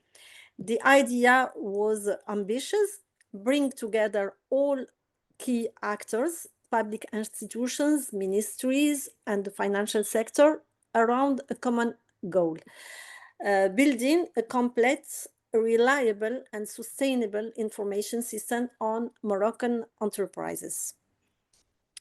The observatory was therefore established within the Central Bank as a national data hub and coordination platform. Each partner institution keeps ownership of its own data, but contributes to a common framework for harmonization, confidentiality, and data governance. To make this collaboration sustainable, we established formal data sharing agreements and joint technical committees that meet regularly to address operational issues such as data quality, interoperability, and metadata standards. The fact that the observatory is hosted by Bank Al-Maghrib has been key. It brings neutrality and credibility and allows different institutions to collaborate as equal partners. Technically, the observatory has developed a decision information system that uses advanced data science tools, big data, machine learning, and data mining to clean, enrich, and integrate enterprise-level data from different administrative sources. Thanks to this collaboration, Morocco now has a unified and dynamic database covering nearly all formal businesses in the country, with indicators on size, sector, region, employment, turnover, and access to finance. The observatory acts today as a national data hub, providing a 360-degree view of the MSME ecosystem and supporting both public and private stakeholders with the information they need for evidence-based decision-making. This experience shows that building multi-stakeholder collaboration requires three things: a strong institutional foundation to ensure neutrality and continuity. In the case of Morocco, it was the Central Bank. Trust and transparency in data governance, and a shared vision connecting data producers and users around public policy impact. And this is exactly what the Women MSME Toolkit promotes, helping countries move from isolated data sets to real collaborative ecosystem that turn data into action. Thank you. Thank you so much, Tracy. This is, I think, you know, what you mentioned in terms of the key ingredients, right, to start to develop this and ensuring a robust and a consistent data ecosystem, right, on SMEs involves, you know, the leadership and the collaboration, but also as you mentioned, the aspects of clear protection, right, on the data. This is very delicate, right, especially yes, institutions sharing this data. So just to conclude, what from your perspective, what should be the approach from the AFI network on adopting this toolkit? Like how can they start, or how should they start? Because each one of us were in different stages, right, on data collection. Yes, in my presentation, I give the steps to use this toolkit. Start with using the maturity model, the DDI, to know which stage the country is in the process of collecting, processing, and producing indicator on SME. That will help to know what guide you will follow. And this is the first step. The second step is to start collecting data from the different agencies that produce the data in MSMEs. So all these steps are very detailed in the toolkit. So the countries just have to read this Women MSME toolkit and follow the step-by-step, very well described in the toolkits. And what I proposed is to have some countries, I don't know if you agree with me or no, to have some countries who will accept to be a pilot and to start using the toolkit. And AFI and the SME Observatory can help them follow the toolkit. And after we can learn from this pilot.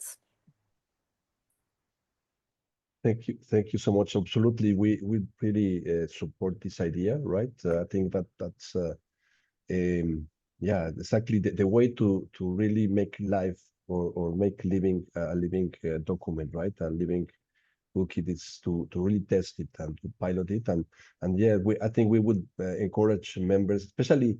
It would be interesting to have members from different regions to join like a Yes. task team and test, right? Especially members that are interested on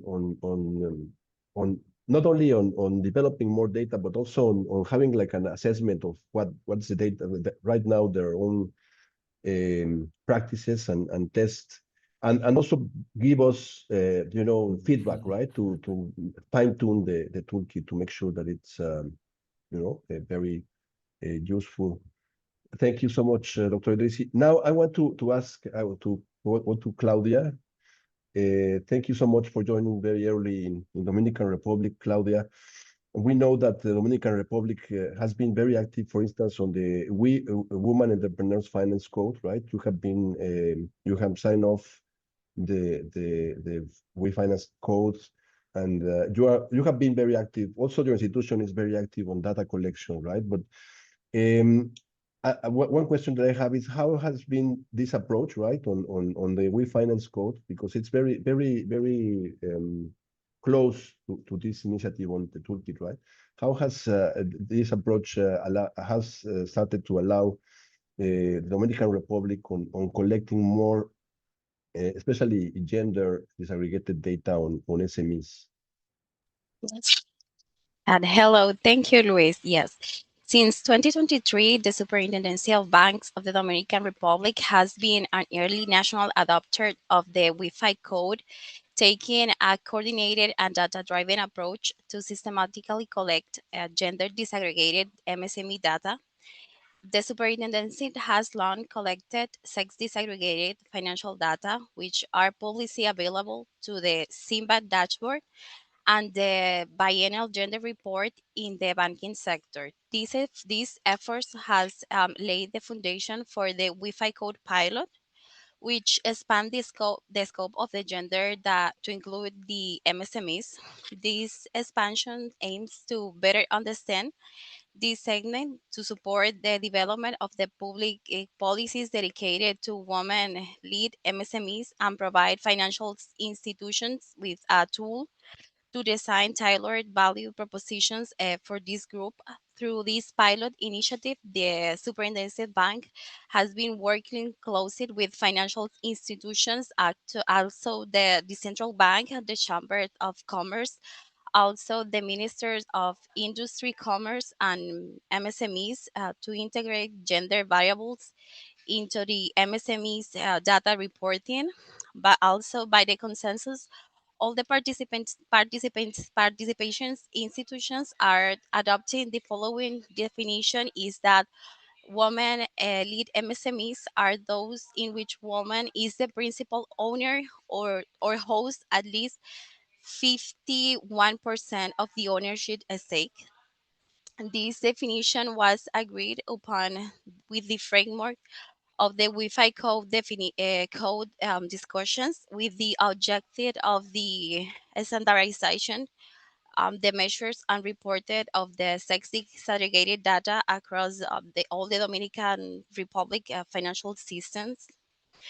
In this regarding, the Superintendency of Banks also collects a set of the gender disaggregated credit indicators that include, for example, the percentage of ownership by women and men, number of values of low and back sex, participation of women leaked MSMEs in the total credit portfolio, low and purpose, and sex sector of activity by sex, non-performing loan ratio by sex, and average loan sex by size by sex. Additionally, indicators consider where the MSMEs are formally registered or operate informally. That's because in our country, there is a large share of MSMEs that remain outside in the formal sector. Also, it's important to note due to the secret bank, to the bank secrecy law that we have a limitation on the level of the disaggregation that can be applied to the deposit data.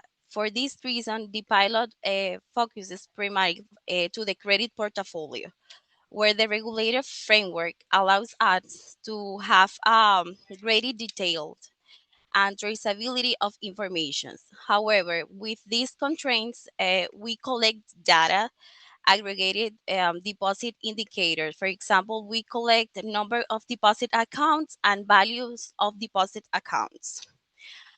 And technically, during the ongoing pilot with a sample of financial institutions, in the superintendency, we implement an API-based data transfer mechanism to streamline reporting from banks, enhancing efficiency and data quality. The pilot is being carried out with the intention that once it's complete, the process will be formalized through a regulations requiring all supervised institutions to report the information on regulatory basis. Gender data we will be also incorporating into public dashboards and in the biannual report, further strengthening the transparency and public visibility. Excellent. Thank you so much. And as you mentioned, you mentioned several components that have been mentioned by Dr. Amal Idrissi, right? In terms of enabling these different types of data, right? First of all, there's a component, a very important component on leadership, right? On enabling, making sure having an accord or some a mechanism to make sure that all the different data, so the institutions that create data can contribute to this data, right? And that's very important. So my follow-up question is just how, because also you have been involved in this subgroup with the, from the financial inclusion data and impact working group on the toolkit. How do you see that the toolkit can also support you and other members on the WE, for instance, on initiatives like the WE Finance Code, right? How can you see this toolkit can be useful? Well, it can provide a diagnostic framework to access MSME's data maturity and identify gaps in a gender capacity. Offering standardized indicators, including the 5 Wi-Fi code core indicators that are borrowers, financed volume, deposit, non-performing loans, and approval rates, aligning it with national data with global standards. Also supporting institutional coordinations. For example, it helps the superintendency formalize roles, mandates, and data shared agreements. Also support digital integrations and interoperability. For example, particularly in the use of APIs. Also embedding gender perspective across data collection, governance, and use, ensuring that data guide inclusive policies and financial product designs. Thank you. Excellent. Thank you. And I think during the process, as described by Dr. Idrissi, of coming up with this toolkit, we had several consultations, not only with our working group members, not only working group of different AFI members, right, but also with the institutions like the We Finance Code and for instance with the Financial Alliance for Women and other institutions to make sure that this effort is well aligned and can contribute at a global scale, right, on a better and more robust data for SMEs and for women SMEs. Now I would like to ask. Now I want to thank you, Claudia. Stay in tune. Let me just now go with Abel. Abel, thank you so much for joining from FinMark Trust, and I would like to first of all ask you because we had the previous session on the FinScope SME surveys, right, that are very important. How can for instance, the administrative data and collecting data from the supply side data can complement the efforts from the SME FinScope surveys and for other surveys, in your opinion? Thank you, Abel. Thank you, Luis, and good afternoon and good morning to the people on the webinar. I think what has been common across all the speakers since the early part of the webinar has always been the need for some kind of a coordinated effort, either through a steering committee or some kind of aspect, right? Because the emphasis is to bring about this complementarity from the supply side and the demand side. I think the language and the need to interpret what each of these data sets mean is very important, and the ability to use the both sets of data, right? I mean, for one, what can be deduced is that supply side data, obviously on the MSME front, is looking at the MSMEs that are either registered or those that have attempted to access finance, or those, and then we then deduce the number out of those that were successful, right? On the demand side, however, we are looking at the number of MSMEs that exist. I think the bigger question then is the issue of formality versus informality. Like as the previous speakers have said, informality, obviously, that's the biggest gap, especially pronounced in the toolkit. So in this space, what the demand side have shown is that, for example, especially the female-owned, female-led MSMEs, is that the FinScope data has shown that most of the female businesses are in the less industrial sectors. So for us to then be able to assist these MSMEs, you then need to also complement it with the view of how many of these MSMEs were successful on the supply side, and then make an inference between the two. So we need that process to synthesize. But much more important as well is to create a proper roadmap, as Dr. Amal said, in terms of creating that value proposition in all of this. But I think just to mention, it's easy to talk about the demand side because it can be paid for as a survey, for example. But what has always been a limiting factor, as well pronounced in the toolkit, is that supply side data is not necessarily readily available, right? Whether it's some sort of a database or what you can then get is just aggregate numbers. But because of what we are trying to do, the efforts in the financial inclusion space, we need the level of detail, to even go as far as at the lowest administrative block, so that we can then best assist these MSMEs. I think the one other part is with regards to the definition. I think she spent a bit of time defining on the definitions. Yes, the toolkit has shown that limitation, but I think it's also much more pronounced that even at country level, the definition of what an MSME is different. So these steering committees kinds of create this unifying block to create some kind of harmonization and standardization in terms of the definition, so that then the supply side and demand side at that point will then make sense. I can pause there for now, please. Thanks.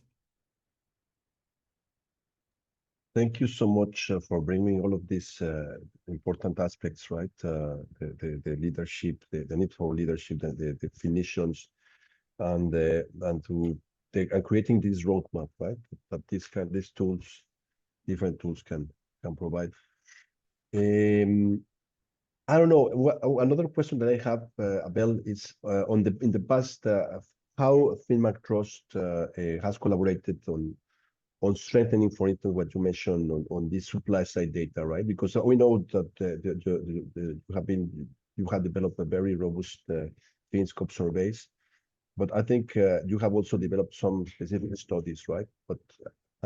Yeah, I would like to kind of ask you on Correct. Thank you so much. I think the first appreciation by everybody here is the fact that what we deem financial inclusion is a multi-stakeholder process, right? Same with data. So data that is required by regulators and its value proposition is quite different to the data required by the financial service providers. And therefore, it's quite different to the data required by the MSME owners themselves. So the FinScope process therefore tries to cater to all of these three types of stakeholders, because for us to really advance anything, whether it's some kind of intervention or some understanding, we need to really understand what is that value proposition like for all of these stakeholders. So the data, as Dr. Mutsonzia said, he presented a few modules that covers. So the idea is we need to give enough content and data points for the regulators to make sense so that they can create informed data-based decisions for their interventions. Similarly, because we want these financial service providers to better serve these women-owned businesses, we need to give them the level of detail and granularity for them to create data-centric product designs, right? All of that. Obviously, their entry point is not financial inclusion, it's obviously to better serve and profit making. But that realization is very important. And similarly with the MSME owners, they also need to know where they are in the system, what is required of them, what are their gaps and all of that. But much more important as well, how do we help them and equip them with the data to better compete and utilize data for their businesses. I mean, we all have appreciated the fact that we live in the fourth industrial revolution, where data is the critical element in all of whatever we do, right? So the data, the FinScope data then tries to cater to all of those three elements. And then only then we can then start talking to impact, to whether we are making gains and progress and all of that. So the FinScope data tries to cater to all of those multi-stakeholders. So that's currently how we go about that business. So that's also important why in the setup of the steering committee, it's important to make sure we include everybody else who has a stake or some kind of entry point in this discussion on financial inclusion. Thanks. Thank you. Thank you so much, Abel. I think you also provide us a very clear picture, right? On also, as well as Claudia and Dr. Idrissi, on the key elements on enabling this data and using it effectively, right? In terms of what you mentioned, leadership and the fact that this is a multi-stakeholder task is not sometimes not even one institution, right? There are different institutions, and it needs to be also very well. It should have a very structured governance to ensure this the data will be used effectively and securely, right? I don't know if there's we're now running out of time, but if there's one question from the audience, I would like to give the opportunity now. If there's no questions, just let me pause for a second. Is there any question or comment? No comment so far, Luis. Thank you. Okay, thank you. Well, just to conclude, I would like to ask then our three participants, Dr. Idrissi, Claudia, and Abel, to just mention very briefly how do you foresee that this toolkit be implemented, right? And I think you have mentioned, but very, very close to for a conclusion. So like next steps and for instance, from the FinMark Trust, how can eventually we collaborate together, right? To also, make also effective use of the toolkit, where the toolkit could, support the FinMark Trust initiatives, and we can also benefit from FinMark Trust, right? So this maybe starting with Dr. Idrissi, and you already have mentioned, but just to conclude.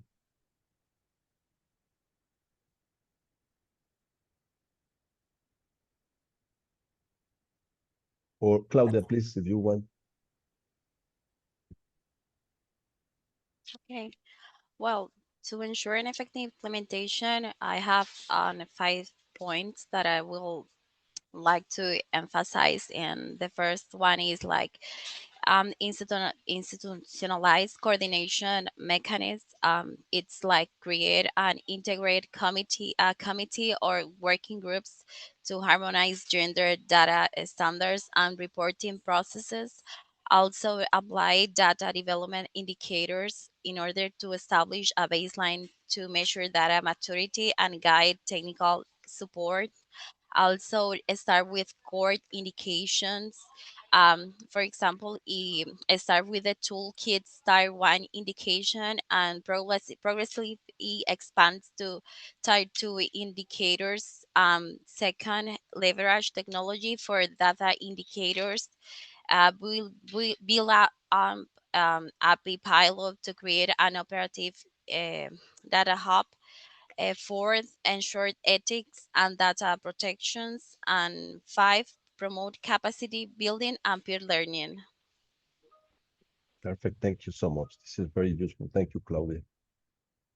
Dr. Idrissi.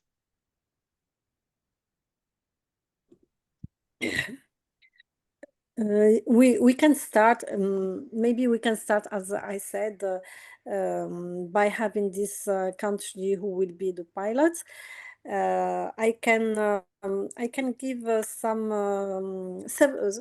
key quick wins that institution can achieve even at an early stage. The first is to map existing data sources. Simply identifying who collects what and how often is already a major steps. The second quick win is to start small with a limited scope, one that can gradually be expanded as the system matures. In Morocco, for example, we started with incorporated enterprises because this was the segment for which we had the most reliable administrative data. From there, we focused on a few core indicators. These indicators can be produced quickly from existing administrative data and already bring real analytic value for policymakers. They help show what's possible and they build institutional confidence. The third, establish a coordination mechanism, a small technical working group or interagency task force that meets regularly to this builds trust and create a foundation for a future data sharing. And finally, focus on communication and visibility, even at early stage, producing data visual or short analytical briefs on a specific topic can be very effective. It allows you to quickly demonstrate the usefulness of your work and show how data can directly help policymakers make a better decision. These small concrete outputs help generate interest and trust, and they encourage more partners to join the initiative. This is exactly how we started in Morocco, by creating early visible results that generate momentum and institutional buy-in. So quick wins are not only about technology, they are about coordination, clarity, and confidence. Once these are in place, the rest follow much faster. Thank you. Thank you so much. Thank you so much, Dr. Idrissi. This is very helpful and give us a very clear pathway. start. And finally, Abel, please, you want to mention just some takeaways or all right, thank you. So on the question of quick wins, I thought a bit about this, but what I've realized that most of the AFI members have what we call national financial inclusion strategies, right? And built into that process is this type of steering committees or leadership teams, as you call them. The emphasis is that in all of these countries, local buy-in is the most important aspect. The document exists, yes, but how then do you get it to be owned at country level? And it's easy to start that awareness and sensitization at these national financial inclusion working groups at country level, right? I think the bigger part of the question and the important part is the data itself, right? We all know this phrase that 80% of the business MSMEs fail within the 3 years. So at some point, it was also flagged by the earlier speaker from Lesotho that at some point, you also do need to take account of the regularity of the data because the MSMEs that exist today will change in the next 5 years. So at some point in time, you need to keep abreast with the latest data. Obviously, the aspects around how then to coordinate and store and all of that, that's easier to say. I mean, that we can use leverage on technology. So all of these are important because at the end of the day, if the data is collected in 2025, for argument's sake, and then we make an intervention or decisions in 2035, the data at that point is obsolete and the MSME sector has changed phase. So it's important to bring in that conversation, the regularity or what we call data redundancy, right? So that is one of the other aspects that I wanted to just flag. But local buy-in is the top easy win for me. Thanks, Luis. Thank you so much, Abel. Thank you so much, and we really appreciate this. I think what you mentioned on the regularity of data. Now we're coming to an end, so please, we would ask our participants, participants of the webinar to please copy the QR code or the URL and give us some feedback to this webinar. I will do the closing remarks. So first of all, I want to ask a round of virtual applause to our 3 speakers, especially to Dr. Aldrisi, who provided the context of the toolkit, and to Claudia and Abel for also complementing in a very insightful way the discussion around the toolkit and the next steps. Thank you so much. And on behalf of the Alliance for Financial Inclusion and the SME Finance Working Group and the Financial Inclusion Data and Impact Working Group, we want to thank all of you for participating today to this webinar.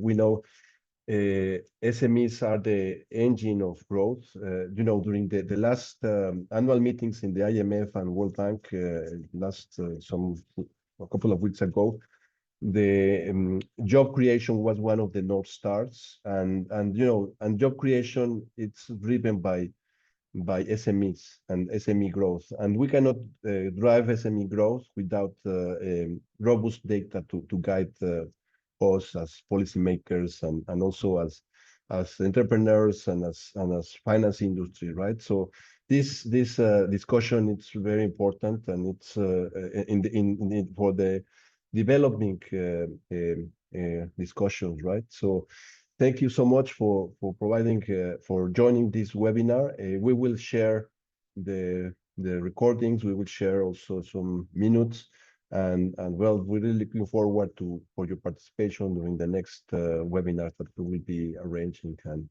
have a good day, good evening, good afternoon. Thank you so much for joining today.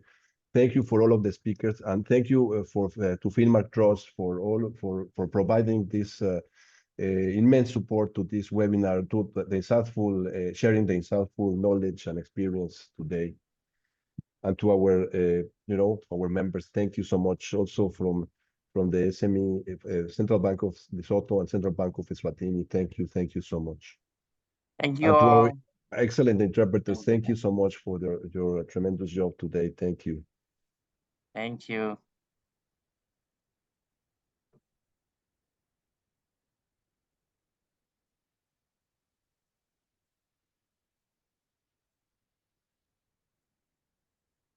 Thank you. Thank you all. Bye.